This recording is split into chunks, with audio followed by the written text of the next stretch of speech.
Let's start the casting on process by creating a slip knot. And let's grab our Afghan hook and insert it into the loop, just like this. And what I want to do is that I want to just chain like I normally would with crochet. So you're holding it in your hands just like you normally would, and we're just gonna start off, and I want 10. Remember, the loop on the hook never counts as 1. So we have 1 and 2 and 3, 4 and 5, 6, 7 and 8, 9 and 10. So there is your first starting chain of just 10. So the goal is that if I started off with 10, when I come back there should be 10 loops left on the actual Afghan hook, and I'll show you that in just a sec. The next part of the process is that we're gonna start collecting all of the loops that are on this chain onto this actual Afghan hook. How you do it is that you go and count to the second one of the, from the hook. So you got 1 and 2. What I strongly recommend is that don't grab any of the front side, so you can see the nice stitch work in the front. Grab the loop that's on the back. Okay, so grab that loops on the back. Once you get the first one, the rest of the row or chain just turns over on itself anyway. So just grabbing your hook, just go into the back loop only. Okay, and that's second chain from the hook. Okay, insert into the chain, yarn over and pull through, and leave it on your hook. Okay, so let's go into the next one. So we just moved to the next one that's available to you. And once you do the first one, as I said, it turns over. By doing the back loop only, or the back hump, whatever you want to call it, it actually makes the curl less likely to happen. It still will happen, but it won't be as severe.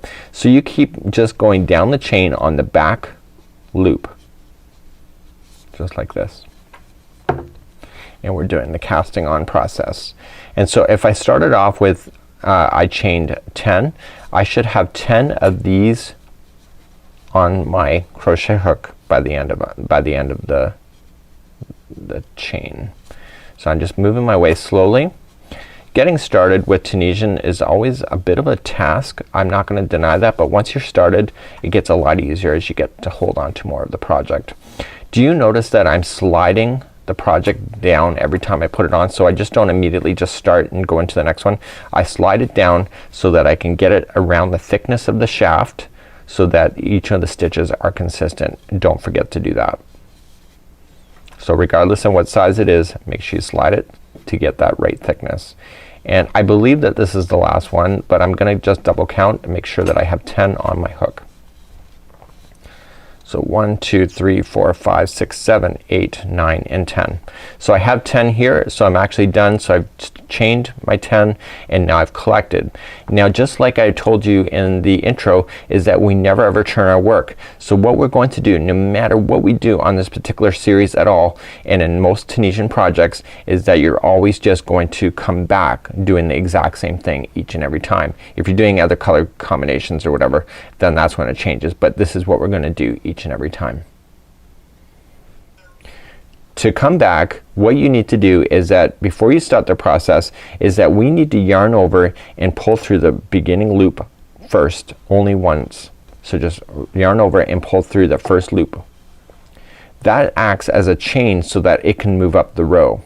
Okay, so it's just like it would be if you turned it and it's regular crochet hook and we chain 1 to do a single crochet all the way across. It's the same process, but we're doing it on this side instead.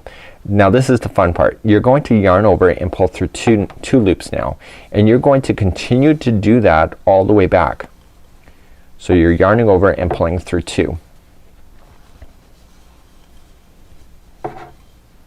Now before I go any further, you're going to notice that there's a vertical string that is very obvious and in your face.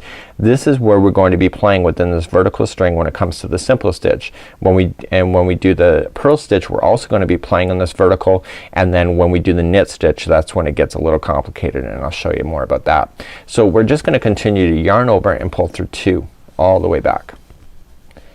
So we've simply just cast it on and we're ready to go with any kind of stitch that you want to do.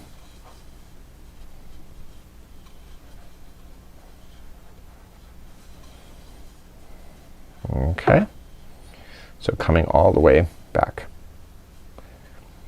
Okay, so this is the casting on process. We've just come all the way back. Now it appears that we have a picket fence going on, and this is the interesting thing about Tunisian, and we'll cover this when we cast up, but I'll tell you now.